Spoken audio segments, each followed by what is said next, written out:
So let's just talk real quickly about the movie. Your movie is called and it's in pre-production, right? Correct. Correct. It's called My Father the Queen, Yes. and I love that topic.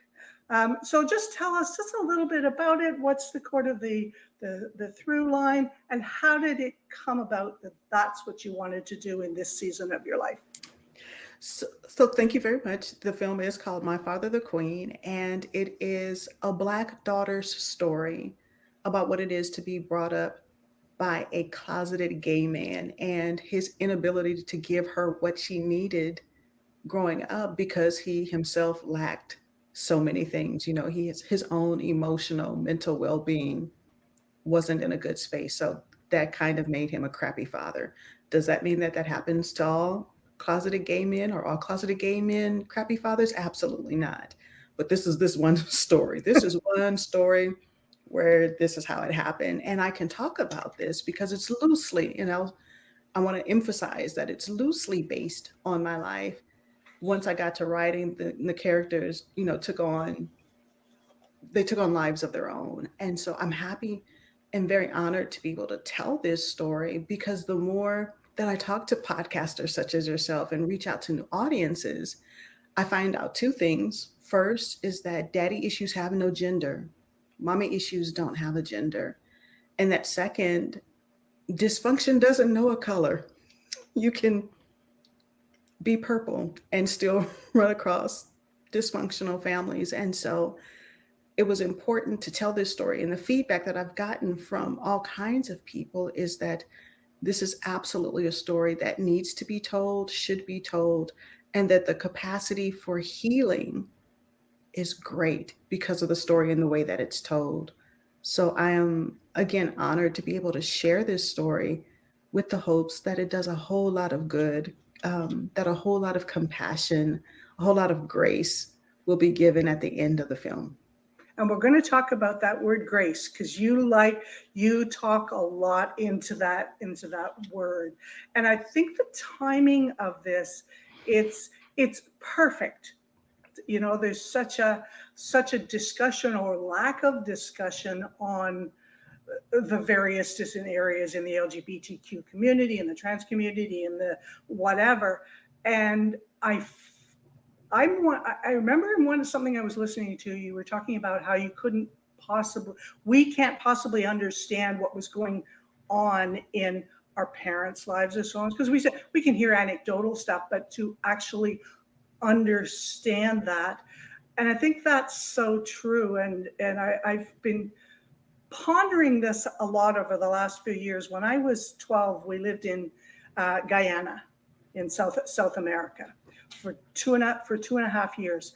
And as a white minority, um, today and all the way through my life, I can appreciate when people are in environments that are uncomfortable, but that they don't see the people around them as any differently. So what you're talking about is, I don't, whether it's privilege or whatever, and I hate going into that topic right away, but I know that I can't appreciate what other people have gone through, whatever it is, in any culture, but I can empathize with them and I can give them grace. And there was when you were talking about this, my mother is almost 90 years old. She'll turn 89 in July. My dad is turning 90, and she has had a robust friendship with many, many, many gay men all her life. So it was a norm Well, in our family. So it's it's odd to have a family where that isn't the scenario. And whether it's because, and this is a little bit of a sideline, whether it's because she's very heavily involved in purebred dogs.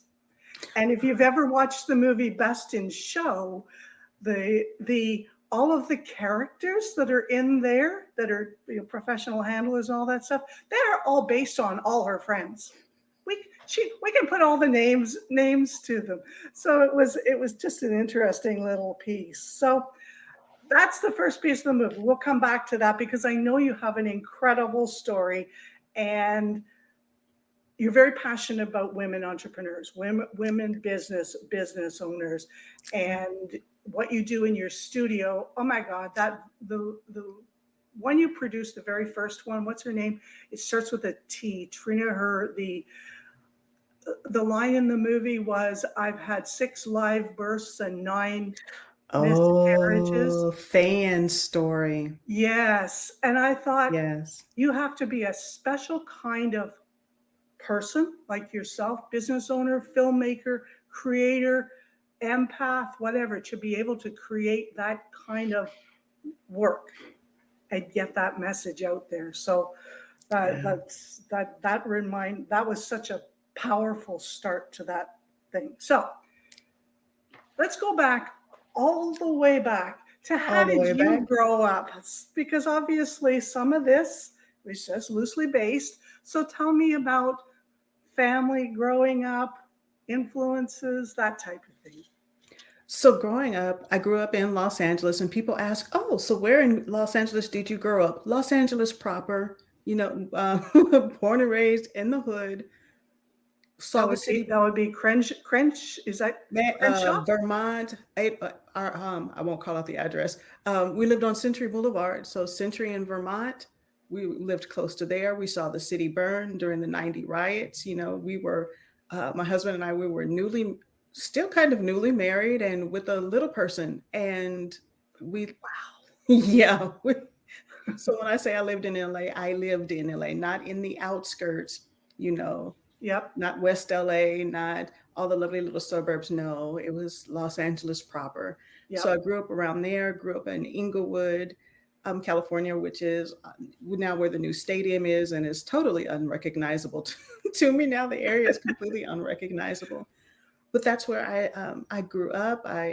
My grandmother uh, raised my sister and I a good portion of our school year. So we spent a lot of time with Nana Brown, and I will forever love that woman. She was feisty, she was an awesome storyteller. She was brilliant. And then it took me to become an adult to understand and to see what she actually accomplished, being a woman who was a sharecropper who grew up in Belcher, Louisiana, just outside of Shreveport, and to hear her stories and then be able to tie it all together once you become an adult and you read some history, the history that she didn't want to repeat, but would Right. just, talk about every so often, then it's like, oh, I get it. So this is a woman who worked as a domestic for many years.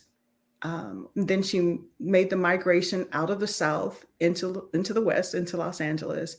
And I think she worked at a bottle company for a minute, putting the metal caps on bottles for a minute. And then in her 40s, this woman decided she wanted to go back to school and become a nurse. Wow. Wow. And so she became a CV, I think it's a CVN or LVN. I'm not sure the title, but I have her graduation pin. But I marvel at the wonderful ancestry that I come from. This is an amazing woman. And I got to see her. I saw her, she had lifelong relationships. And so those are the things that are important to me because I saw them. I saw my grandmother emulate them. Hmm. And so we spent a lot of time with Nana Brown. So that meant you watched Young and the Restless. That's a soap opera here in the States. And Yep. then you watched The Price is Right. There Hmm. was this continuum, Yep. how The TV constant worked. daytime TV. Yes, Yep. that's what we did. That's what we did when there wasn't school or summer vacations, and we were with Nana. That's what you did. That's how you spent your day. And so that was childhood. That was a safe space for me. And I didn't always appreciate who my Nana was. And again, it took me to become an adult and realize why she did some of the things she did, some of the conversations we had. Like Nana told me, she was like, "Be independent. You don't need a man." Hmm. It's like, Nana, I was in love. I was like, "What are you talking? What do you mean?" That was so out of the box at the time. Yep. Yes, it was. Yes, it was. And so I appreciate the mindset or the understanding that she had. She may not have conveyed all of it, just gave you the snippet. So I grew up with a very strong grandmother and love her dearly still to this day. Then I have another grandmother, my paternal grandmother. She was my protector. So I have I had aunts and I had my father who loved to antagonize me. That's the best way I can put it. They would say that it was just poking fun or we're just playing with you, girl, and why are you doing all that crying? But I was very sensitive as a kid. I was that sensitive, cried at the drop of a hat, just very sensitive. And instead of my father being my protector and protecting me from all we would call it bullying, but they call it we're just playing with you. But Right. they got great pleasure out of watching me cry. So Mm. my grandmother, she was a large woman. She would grab me, she would scoop me up in her arms and tell me it's like y'all leave my baby alone. And I love that woman to this day as well. That's my grandma Betty. And so I grew up with two very remarkable women in my lives, and they led very different lives, different approaches to life. And so I had the benefit of both of these fantastic women to kind of nurture me and guide me into the woman that I am today. That's fantastic. It provides a great contrast of how you can be two different people, but also independent and focused on certain things. So I love that because then that gives you the inklings of what you want to do with your life. And I can relate to the the empathy. I have a grandson that's here. He's the youngest of four grandkids, and he's like his father. At the slightest anything, the tears start to well up, and it could be just simply doing math homework because he's just been diagnosed as dyslexic. Although we knew he was dyslexic because his dad is dyslexic, and he's like a little thing. But the slightest little anything, and he had the unfortunateness of having two strong bullying a, Mhm. a second wife, the second wife who bullied the little child. So Hmm. yeah, it's hard when you're an empath because there are people who get great joy of, you know, making people feel uncomfortable, and you don't want to do that. So are you an only child? I am not. I had a sister, she passed away in 2017. So she was my younger sister, but she passed away in 2017. So now it's just me. No, it's So just you. it's just me. So I lost my nana. Mama passed away in 2016, and then my sister passed away almost a year to the day later. I think it was maybe 15 months afterwards, my sister passed away. So just me. That's that's sad. So your husband, he's also Yes. from the same part of LA. So you have been together since the very beginning. Is Long that time. Yes. Yes. Long time. So June 27th is when we officially started dating, June 27th, 1985. So I was maybe that much illegal yeah? because he was 18, I was 16. So I could have Really? still been jail bait yeah, if Oh, anybody wanted to make yikes. a call. So thank God we are past that. But yeah, we've been together that long. So married 35 years, and this June we'll make what 37 years together. So Yeah. And that would almost be an oxymoron for the couples or peoples or relationships coming out of that area, almost for everybody, because from that generation, it was like a 50-50, not together. So you must have been soulmates or something that yin and yang complemented each other. yin and yang, absolutely. Yin and yang. My husband, he says, it's like, you're the nice one in this relationship. And he says he Ooh, has to work on it. He says, and I'm giving away his secrets. He says, people call, they just say, oh, he's so nice and he's a pleasure to work with. And he says, you just don't know how hard I'm keeping it together and really trying not to go off on people. oh, well, you have to have those, and it's nice to have, um, because he works with you in the business, right? He does Because on a he's just part-time basis. So when yeah. we first started out full time, and then he's gone back to a 9 to 5. Yeah, so he's got his thing and you've got your thing, but in the business dynamic, you're the visionary, right? Yes. In there, so you've got all the ideas and the direction, and in your structure of your business. So we're bounced just a little bit. Do you have someone who then takes all those ideas, your integrator type person, or do you have your fingers in everything? I kind of have my fingers in everything. And then Elgin is so brilliant. I can say that about my husband. He is a brilliant. I've often said that I love him for his mind, because the man is absolutely brilliant in his ability to see and to put together things that I may be missing. And so, to understand Elgin is to understand that he worked in quality control for like almost 20 years. And so that's being trained to find the anomalies. That's being trained to find what's odd, what's the missing piece. And so you bring that to a set, you bring that to a script, you bring that to any video production, and the man is brilliant. And people would sometimes when we would work with clients and they didn't understand, and I would just tell them, it's like, whatever he says, just do it.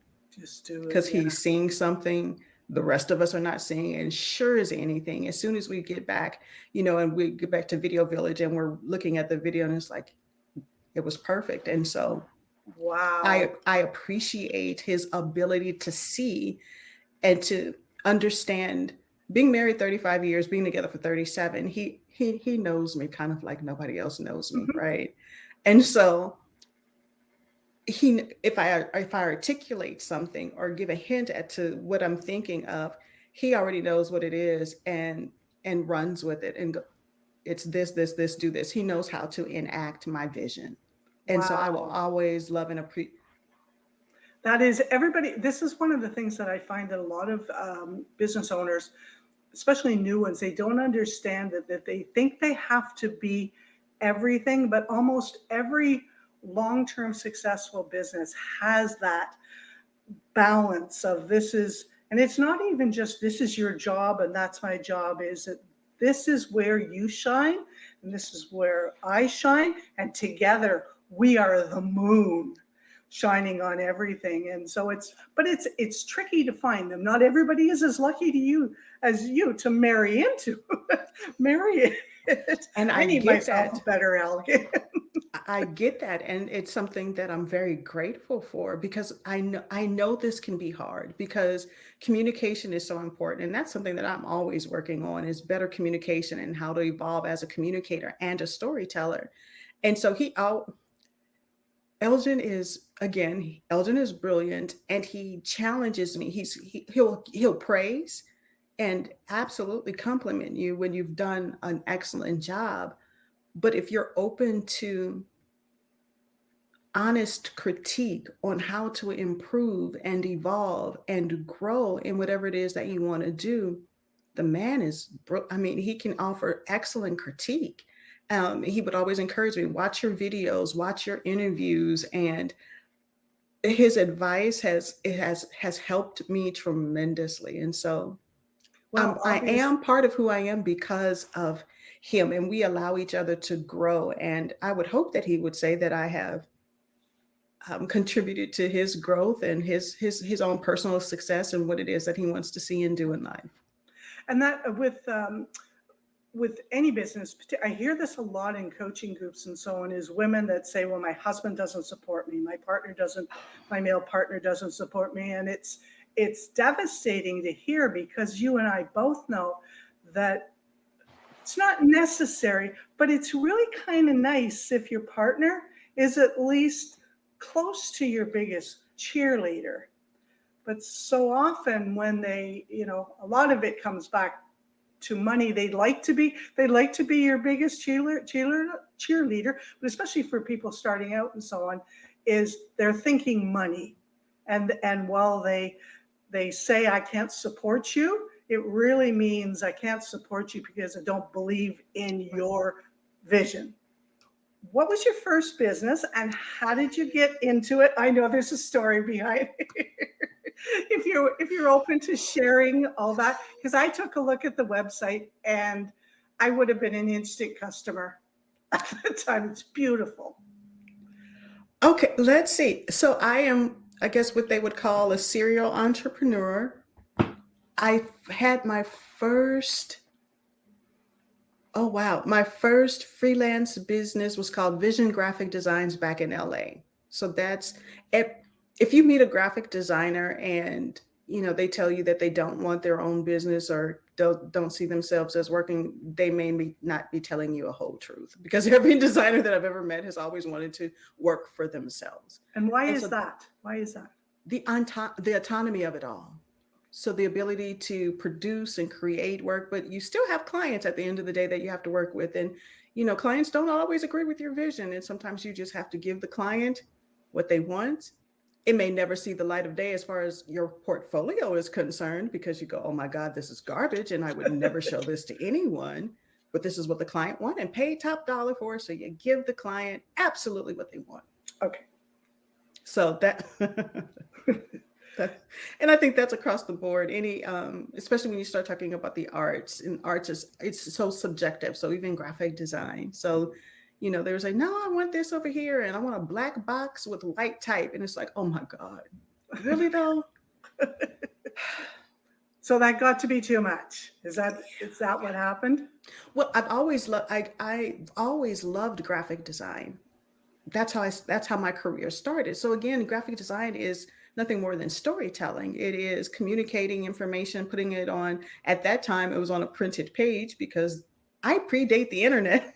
Yeah, me too. Me too. I predate the internet. So this was creating for printed materials at the time, and this is the 90s, and whereas the web is still very new, and I think it was CMS templates or websites, these wireframe. Oh God, they were horrible, and you couldn't do much. Anyway, that's how we started. So that Right. kind of it's all storytelling. So if you're communicating anything, it's all storytelling.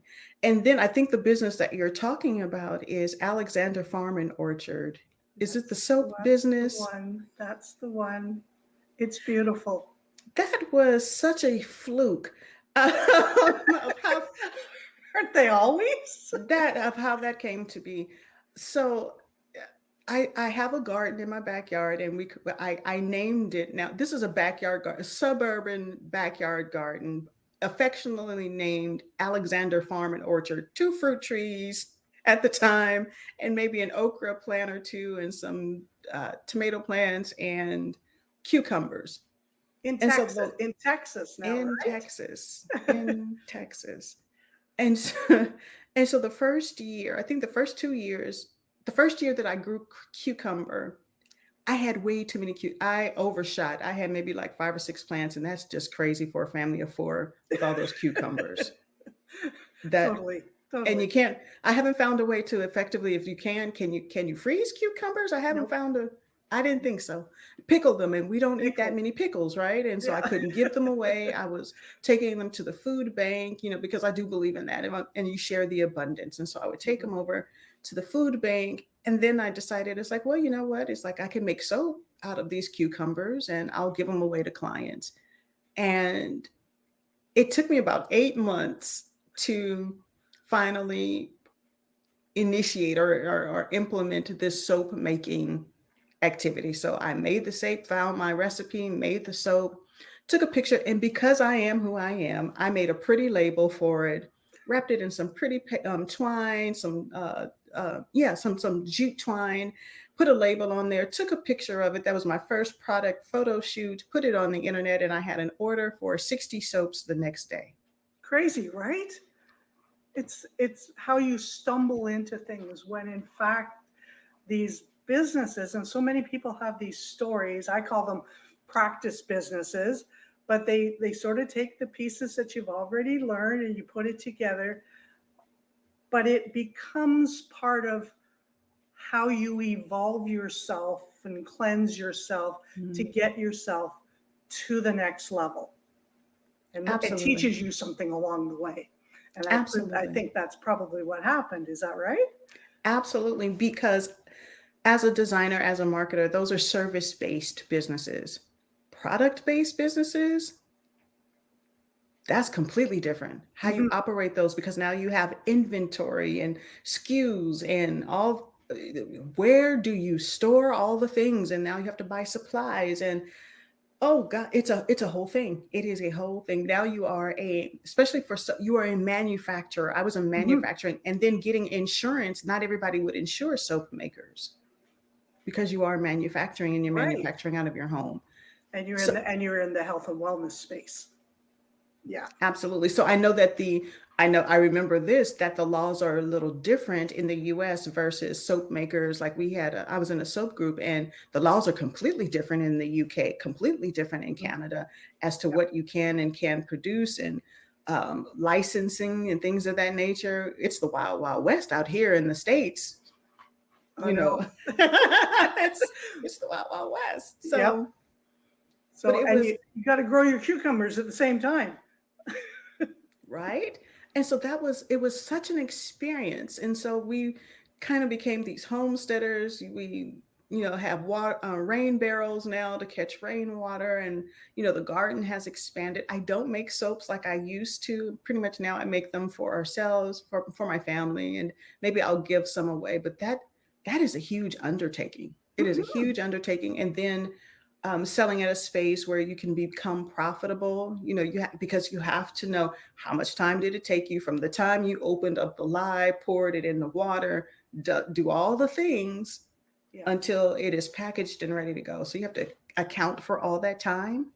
Yep. You have to count for materials, labels that you print out, the string all of it's a lot. That's a Yeah. lot. And then someone comes along and now you're in a space that's a commodity Yeah. and they're undercutting you and there's only so much pretty that Yes. without mega investment when you're in a product-based business that Absolutely. to get you to that next level. I remember one of the coaches that I worked for with through Ryan Lovac. He does the ask method. He was talking about, he's also in Texas, he's in Mm, Brownsville, right near Mexico. And he was talking about he and his wife's first business, which was making necklaces out of Scrabble tiles. You might wow. remember that. And so they had taken that business to multiple hundreds of thousands, maybe even $1 million in revenue. But all of a sudden, the Chinese manufacturers caught on, and so it's like Done. they're short lived, right? Yes. There's we look at the candles that are for sale in just about any of these stores. They're not being Right. produced by the person like yourself who was out, Hmm. personally talking to the cucumbers and then putting everything together to make sure that you Right. had the most magnificent product. They're Hmm. just being slapped out in China or Malaysia or any one of those things. But it's a Right. great experience, right?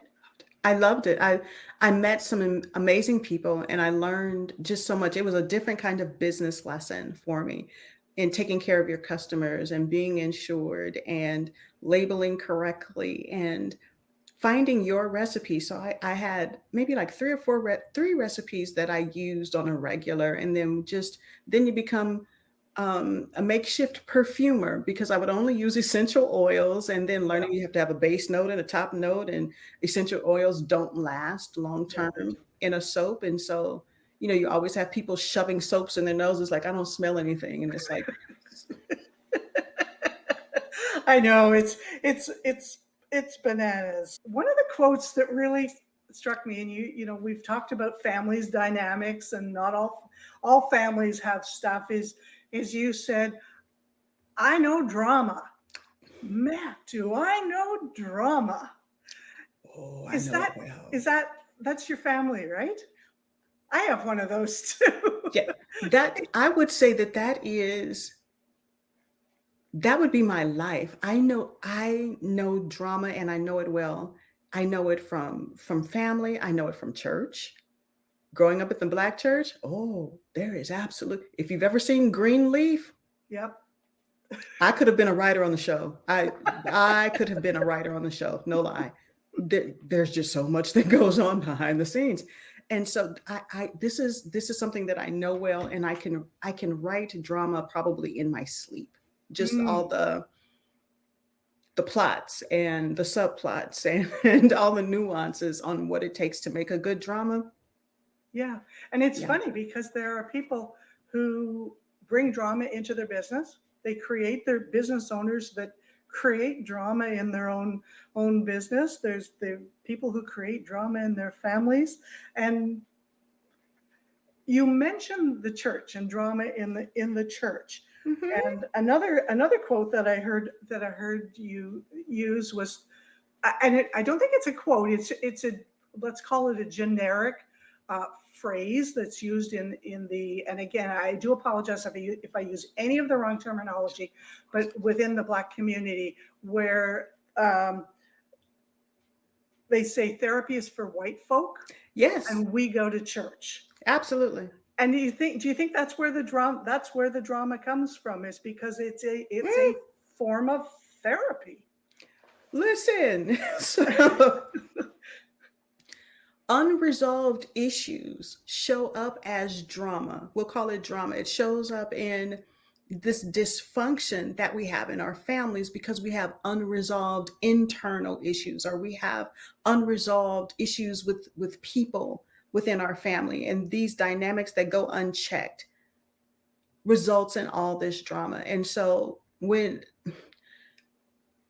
church has always been a cornerstone, the cornerstone for the Black communities coming out of slavery, civil rights era, even to the present day, the Black church is still pretty foundational for a lot of families.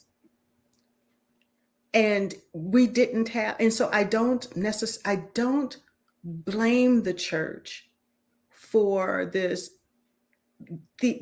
thought belief that depression, it's spiritual, and you just come to church and you'll be okay.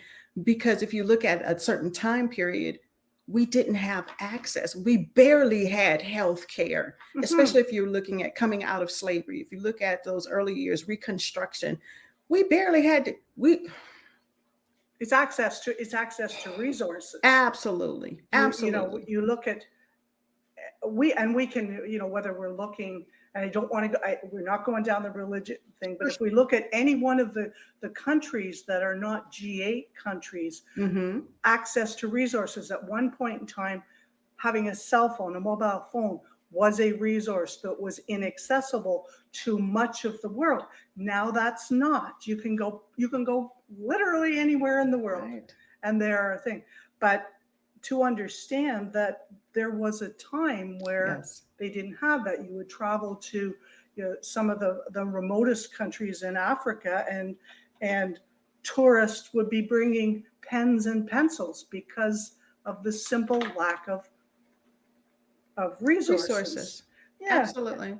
And that's, it's so important to have the resources and to understand that even still in our countries, that there are people who don't have access Mm-hmm. to those things, and not having access to those things, even including going to a library if you so choose to read a real book, instead of doing an audible, because Right. obviously if you don't have extra finances going on something like Audible, you can't do that. So Right. your knowledge base of what is possible for you is directly linked to to Access. resources. in Access to in resources, yeah, yes. in when I was growing up, my equivalent to, your the therapy for white is for white folk, is Mhm. therapy is for broken people. Oh, That's Yeah, I wow. know. When you Wow. said that, I went, because it had crossed my mind a couple of times, but that's what I grew up with. Mm, Is it's for broken people, and if you're not broken, you don't need to have anything fixed. Not that therapy fixes you, but that's those are the words that go right. along with it. So we all have our crap. Ri I remember, I think it was definitely, I heard it from Oprah, and it's a quote that I grew to appreciate because it was so true. Because a lot of times when you're going through things, when you're going through family drama or whatever it is, work, drama, church, whatever it is, that no one leaves out of here unscathed. Mhm. And I found some sort of comfort in that, knowing that everybody's got something. everybody has something that they are dealing with. Now, are there levels to to trauma or to whatever it is you're going through? Absolutely. But we're not, no one is leaving out of here problem free, unscathed, happy all the time. That just does that's not life. And so that point is like, well, if therapy is for broken people, I would say if you're breathing, you could probably use some therapy, even if it's for a session or two to help you work through some issues or to work through just to talk some stuff out, you know? Yeah, it's important. It's so important to get another perspective. And I think this is my personal opinion, is it's most valuable when you yourself understand that no matter who you talk to, they do bring bias. They can have their education, they can have their certifications, they can be the quote the best therapist in the world or best person to talk to, but they do bring personal biases. And as long as you recognize that and don't go in believing that it is gospel of what they're saying, then you are going to get something out of getting a different perspective from someone. And that's Absolutely. business is like that, right? We all go in thinking that we know everything, and what we need is someone, even if they don't know a lot about business, to say, have you considered this? What about doing this? Why are you doing that? Absolutely. Absolutely. Okay, so I got a lot of things here as we go through, just trying to figure out the ones we want to talk about. So we just talked that when we're talking about church, we were talking about generational cycles, and that's one of Yeah. my uh, my big vision for the company is that several generations down the road, babies that are not even born yet, Yeah. there will be no such thing as scarcity mindset. Mm. And that's one of the reasons why I'm trying to get more diversity onto my podcasts and stuff, is to reach a bigger audience, because I understand that, like, I understand any surface level, not an expert on this. Mhm. I understand that in certain cultures, and that when people look for mentors, Mhm. their mentors may be the most representative of power and success in their culture, but it might actually not be the best for them for a long, successful, healthy, happy, Mhm. alive future. And why I say that is because I recently was listening to a podcast with Wall Street Trapper. I don't know whether you followed him or not, talking about where the role models and mentors were within communities such as Mm. what you would have grown up. Mhm. And they weren't the Warren Buffetts, but they Yeah. were very, very influential in their community. So Absolutely. a little bit of side note on Absolutely. that as we go through. So let's talk about what you said, that you could do a master class on daddy issues. Yes. And you said that, and I went, Yes. oh yes, I want to see that 90-minute master class on daddy issues, because you would have it full. Hmm. So talk to me about daddy issues. How does it show up? What can you do about it? How does it affect you? Sure. Dive into that master class. Absolutely. And I'll start with the quote, and you've probably heard me use it before, and it still holds true. So there is a quote that says that a father is a son's first hero and a daughter's first love.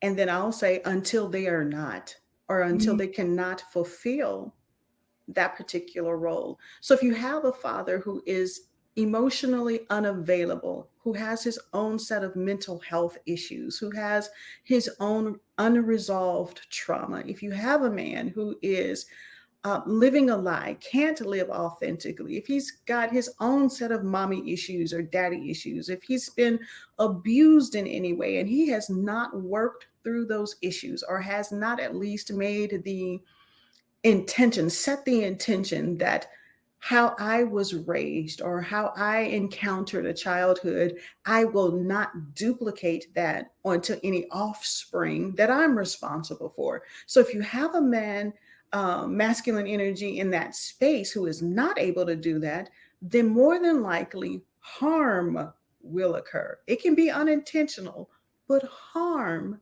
still occurs. And so, what that harm looks like. So, for me growing up, I was nitpicked to death.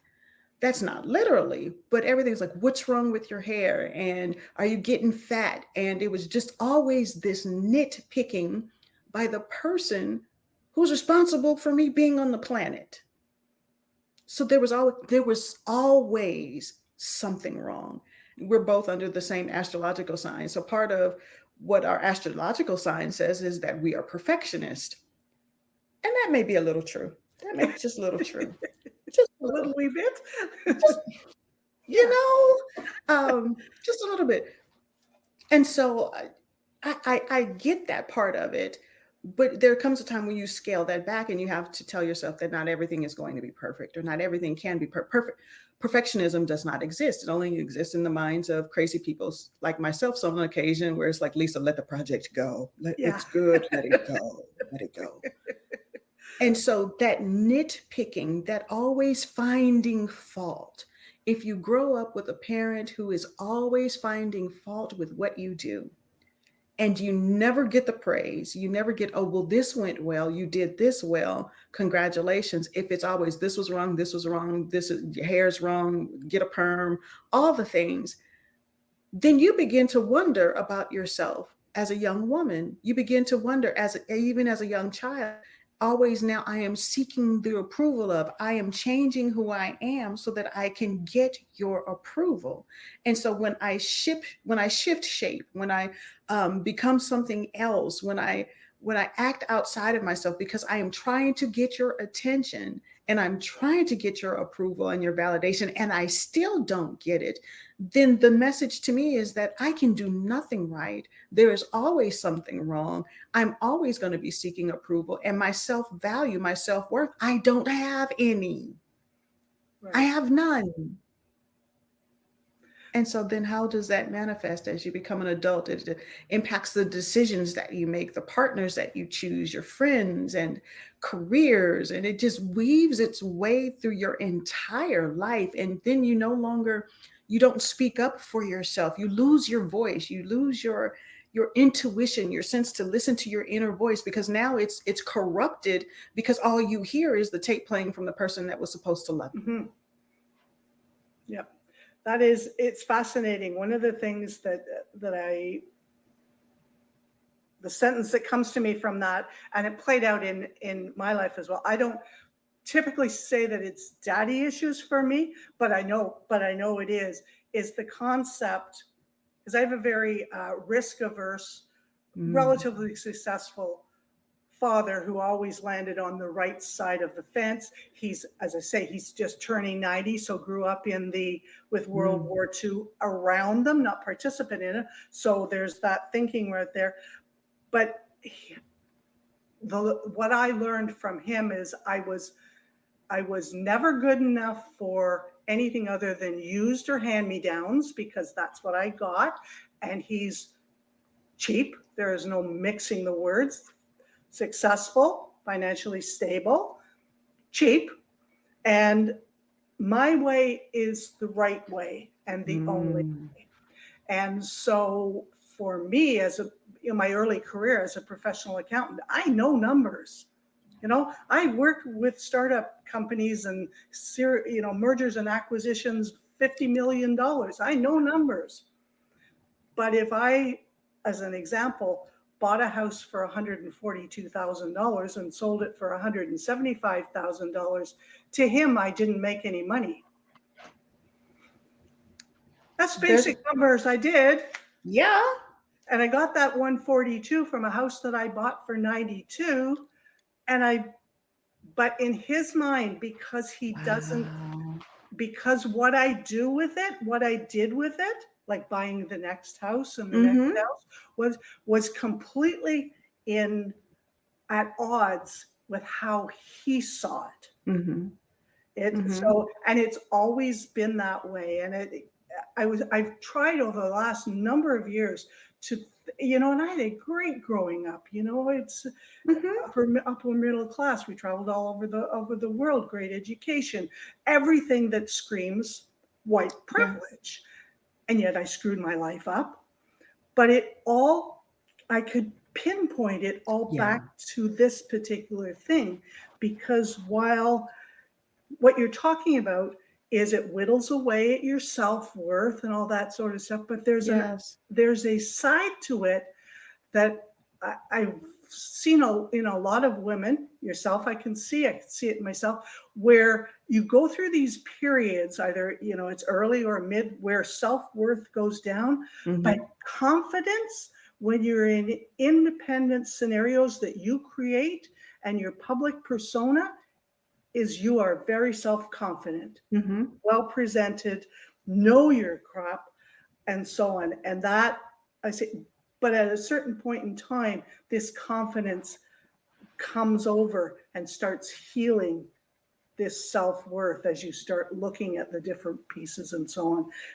Is that what you found? Because obviously you are not sitting there as a woman massively lacking in self-confidence and self-worth. No, I will say that it was a journey. So for me, it was having to unravel. I'm a huge journaler. So I've had 20 years worth of journals. And so for me, that was my therapy, was write it all out. And then I could begin to see patterns. And it took me a while. So I've got maybe the first 10 years where I'm experiencing the same issues over and over again. And then somewhere around maybe year 10, 11, 12, 13, it's like, oh, and you start to unpack, and it takes time to, when you initially rip the Band-Aid off, it's like, ouch, it's painful. And Right. so, you go through that shock of healing, and then you just start going back and you heal, and you can start making repairs. And then you understand that you have choice. Then you understand that, well, I could choose to see this differently. I could choose to value myself. I could choose to love myself.